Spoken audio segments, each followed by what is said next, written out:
bal waxay samaynaa imaka let's say crowd operationkeeni waxaan doonaa bal boss method bayn doonaa backendkeena inay sameyn marka hore waxaad soo qaadataa soo install garaysaa Postman si aad API-gaaga ugu tijaabiso. Okay. So Postman API-ga adduunka platformka ugu weyn ee lagu taskareeyo front end-kaaga intaanad u gudbin oonad marka hore tijaabo ku jirto oo backend-kaaga aad tijaabinayso ayaa waxaad samaynaysaa aad ku tijaabinayso weeyaan. Yacni Postman soo qaado oo keliya taa waxaad samaynaysaa kadib sign in baad samaynaysaa sign up for free. Okay. So ani Mac noocu yahay mashiinkaagu PC-gaagu Windows operating-kaagu oo Apple ama Windows ama Linux wuxuu doona ha ahaado. Okay. taa doontaad soo dejisanaysaa. Okay. Already aniga wuu igu jiraa haddaan imika Postman soo kiciyo Postman imika haddaan soo kiciyo wuu igu jiraa applicationo badan baan ku tiskareeyaa kadibna already wuu igu jiraa. yaa marka isaga laftiisa soo qaado wuxuu ku fududaynayaa inaad mar walba ku tijaabiso inay applicationadaada. Okay. oo waxaan oo dhan waa routing waxaan oo kale waa projectyo anigu aan ku tijaabiyey aan sameeyey marka waxaan sameynaynaa keliya ta waxaan soo qaadanayaa marka hore bal aan sameyno horta example yar oo let's say kaba soo qaad home routekeygii baan joogay. Okay. serverkeygaan ku dhex sameynaya sababtoo dhan waa function yar imika example baan ku tusayaa. So let's have a students ba dheh. Okay. students by an example sidayna caadada ahayd ayaan samaysananaa. Okay. let's say students oo array baan soo qaadanayaa data. let's say arrayga marka koowaad ardayda waxaa ka mid ah let's have cali maxaa kaloo soo qaadanayaa let's say sahara ba dheh. waxaan soo qaadanayaa oo kale xamda hadaad doonto waxaad soo qaadan kartaa cusmaan imika array of data weeyaan waxani. Okay. oo students ah hadda boss method baan sameynaya imika applicationkaaga wada haystaa boss baan leeyahay. kani waa boss kani waa method. Okay. waa crowd operation. Okay. routingka markaad doonayso inaad boss create garayso data create garayso ayaad isticmaalaysaa adigu. Okay. kadibna callback baan samaysanayaa function yar oo callbacka oo routekii baan u sameynayaa haddaba routingkii students baan leeyahay. students baan ka dhigaya routekeyga. Okay.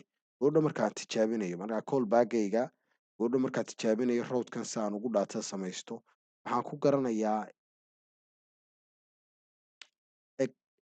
app http localhost 8000 soo maaha waxay noqonaysaa let's say http localhost 3000 students marka url ku samru noqonaya goodhow markaad tijaabinayso.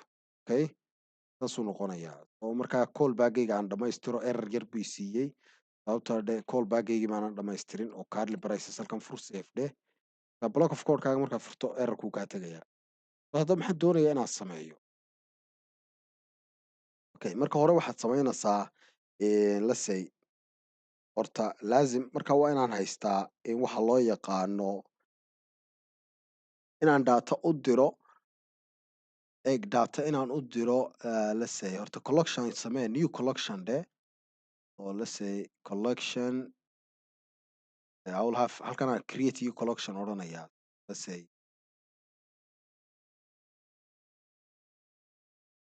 collectionkaaga magac u bixi let's have magac baynu bixinaa waxaad doonto u bixi let's say invail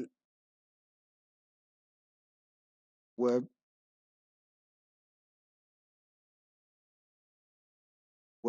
dev. Okay. API ba dheh. Okay.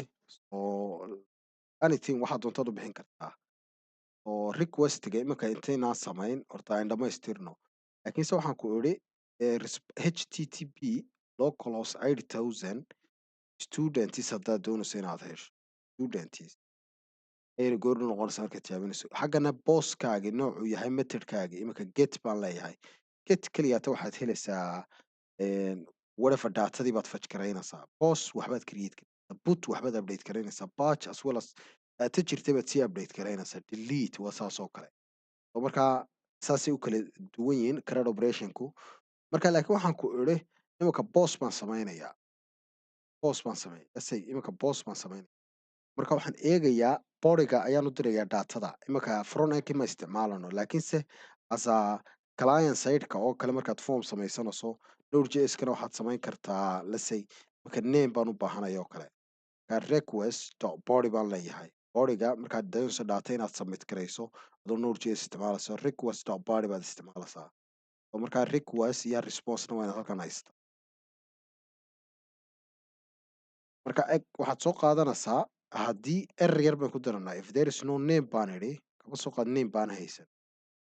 There is no name return baan soo qaadanayaa oo waxaan odhanayaa ross.status error yar baan soo qaadanayaa 400 whatever haddaad doonto 404 ba dheh .json as a json format baan soo siinay oo let's say error baaban ka soo qaatay error kadibna let's say name is required ba dheh name is required macni waxaan doonayaa bal formkaygan inaan samaysto oo doonayo inaan taskareeyo kadibna name baan u baahanahay macni studentska nameka inaan ku daro macni each student name buu leeyahay kadibna waxaan ku bushkaraynaya nameka cusub studentskayga students kadibna waxaan soo qaadanaya push method ereyga markaad wax ku darsanayso push method baa la isticmaalaa whatever namekii aan sameeyey sababtoo dhan post method baan sameynaa haddana in yaroo waxaad soo qaadan kartaa success message status baad soo qaadanaysaa status codeka markaad isticmaalayso success 21 ama 200 baad soo qaadanaysaa oo json kadibna dhaatadii baad odhanaysaa responseskayga isii ama message yaroo notification baad samaysan kartaa object baad soo qaadatay object messageka yarna wuxuu noqonayaa student ba added student added kadibna waxaan soo qaadan karaa let's say list of studentskaygii keliya studentskaygii baan soo qaadanaya sababtoo dhan variable baan haystaa variablekaasina waxaan display garayn karaa the list of students okay iminka post method weeyaan haddaan get method samaysto oon marka hore already yidhaahdo isii bal waxaan samaysan karaa eg app.get studentskayga sababtoo dhan ereyga inta igu jirtaan helayaa students macni waa routes is gonna be whatever students callback baan ku samaynayaa marka hore inay horta get method ka bilowna ahayd oo lase get request response callbackgaygi baan helayaa sababta horta list studentigaygaa ku tusayaa doonayso inaad display garayso waa inaad haysataa get method ani data haddaad doonayso inaad fetch garayso waxaan odhanayaa kaliyaata rest.json baan u dirayaa oo whatever haddaan doonayo inaan helo asa object baan ka dhigayaa object students ba dheh sababtoo dhan list of arraygayganaan soo helayaa bal iminka waa get method oo postmankaagii markaad soo qaadato collection samaysato xaggan new request baan idhi list student ba dheh list is soo qaad okay get method baan ka soo qaadayaa oo studentska marka methodkun baa isbedelaya laakiinse localhost 8000 studentsku waa same yani same buu inoo ahaanayaa sababtoo dheh students baan makan ka dhigay laakiinse waxaa isbedelaya methodkaaga okay oo waxaan soo odhanayaa it's gonna be list get baan idhi sem baan idhanayaa okay hadda si as a json buu ii siiyey araya oo studentskaygiya imanka waxaan soo qaatay si hadda ma fahantay json studentskan variable buu ku assign gareeyay macnihi waa anagoo idhaahda students gonna be students yani waa isku mid markaa keliya hal mid buu ka soo qaaday oo let's say students as a object buu ina siinaya waad aragtaa hadda I hope inaad aragtaan jeclahay marka waxaan samaynaynaa kale haddaad iminka ku darsato magac kale halkan aad ku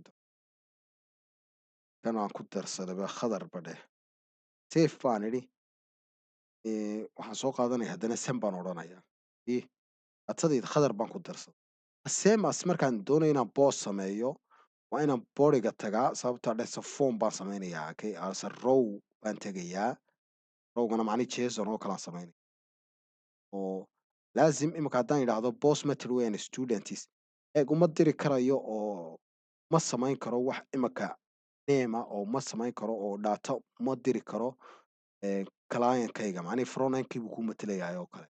oo bodygan uma diri karayo data uma samayn karo sababtoo ah dheh umaan sheeginba application-kayga inaan wax fiila aan samayn karo oo sida front end form oo kale okay.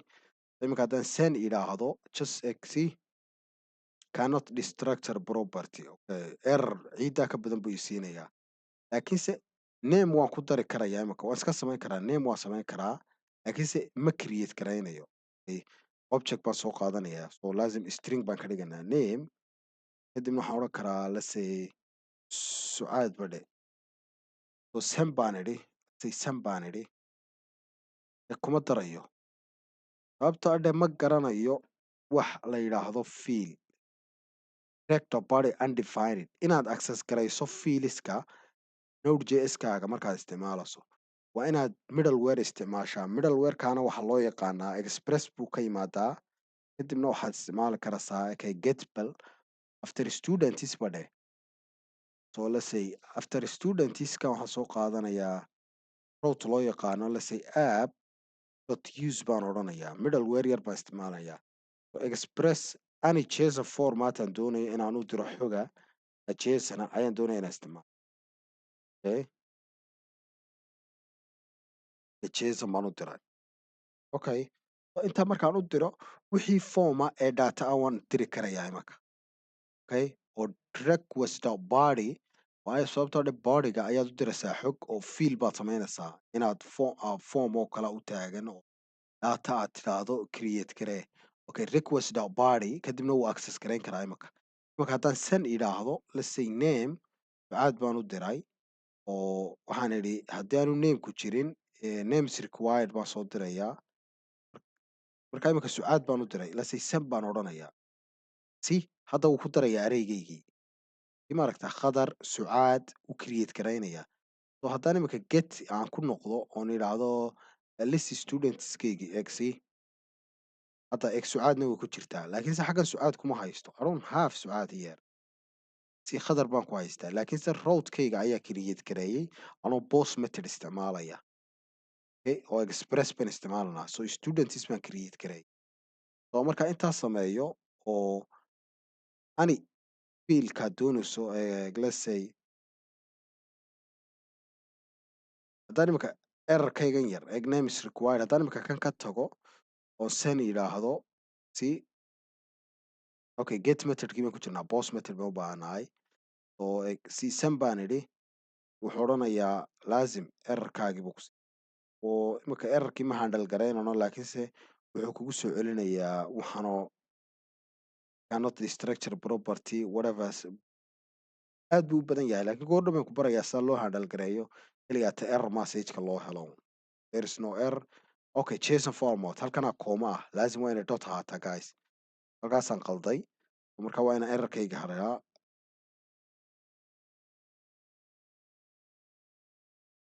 okay json is gonna be if there is no name return baan idhi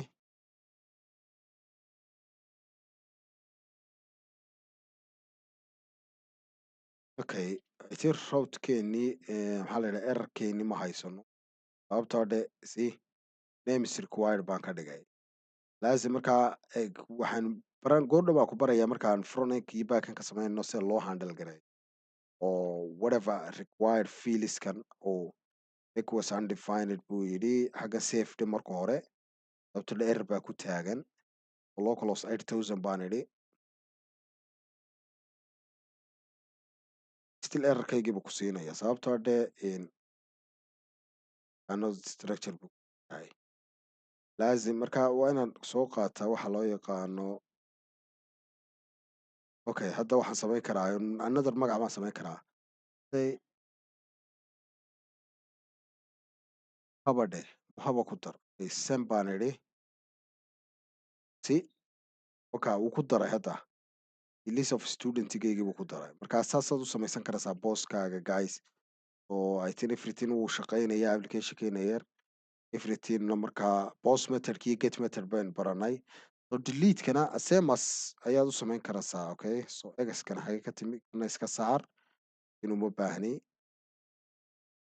So marka bal waxaan isla eegi doonaa example-ada un si yara badi adigu ku yara practice garee. Waxaad aragtaa bal foomka marka aad doonayso inaad data u dirto qorigaaga adoo Node.js isticmaalaya Postman-ka u dirto inaad anything samaysan karto. Example-ada si yara kordhi practice-ka aad ula qabsato.